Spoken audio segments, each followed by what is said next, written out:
Who would have thought that DJI would come up with another blast after releasing various products this year? At least we didn't, as they just released the DJI Mini 3 drone, a stripped-down version of the Mini 3 Pro. However, it does have some improvement compared to his predecessor, the Mini 3. Now, the main fact is, what exactly does the DJI Mini 3 throw away to be a sophisticated entry-level drone while we have its Pro version on the market? Well, let's find out.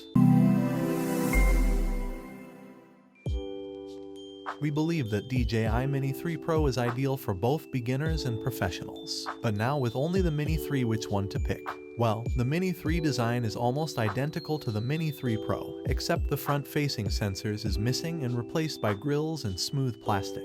Also, the gimbal and camera designs are the same, so it can rotate just like the Mini 3 Pro, allowing you to capture vertical as well. And obviously both drones weigh 249 grams, so you don't require a flying permit. As for the camera system, both drones come with a 1x1.3 sensor, but the Mini 3 has only 12 megapixels, while the Mini 3 Pro boasts 48 megapixel shooting capability. Also, video recording on the Mini 3 is limited to 4K 30 FPS rather than 4K 60 FPS on the Mini 3 Pro. Another downgrade you'll have from the Mini 3 is that there is no video recording at 120 FPS as found on the Mini 3 Pro. Furthermore, for a decent low-light performance, both Mini 3 and Mini 3 Pro have dual native ISO, and at the noticeable absence in the Mini 3 is you won't get a 10-bit decent-alike profile. So, no more post-processing flexibility. Not just that the Mini 3 lacks so many AI features compared to the Mini 3 Pro, including Active Track 4.0,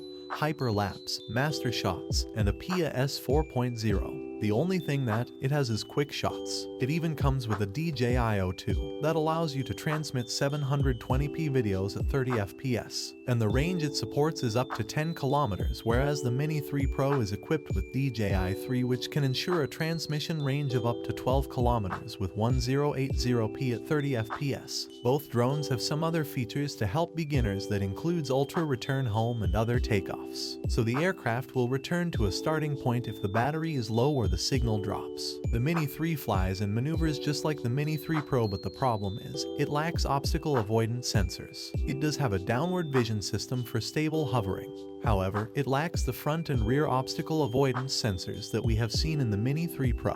So, you are welcome to fly directly into a tree or building.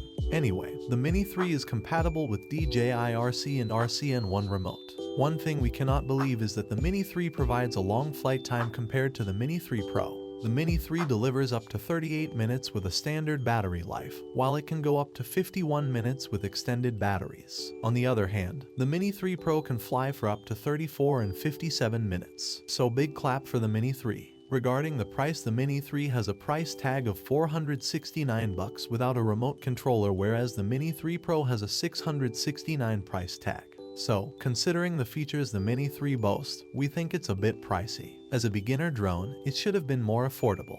In short, the DJI Mini 3 is an entry-level drone just like its Pro brother, but you won't get advanced features from the Mini 3 Pro except for longer flight time. So, if you don't need optical avoidance features like Active Track, Hyperlapse, a PAS, and 4K video recording at 60 FPS, then the Mini 3 might be the right one for you. But in conclusion, who doesn't want these features? If you think the Mini 3 is the right one for you, then let us know in the comments section down below. That's all for today, and as always, thanks for watching the video. Like and share with your friends if you find this video to be helpful, and subscribe to our channel if you want more videos like this on your feed.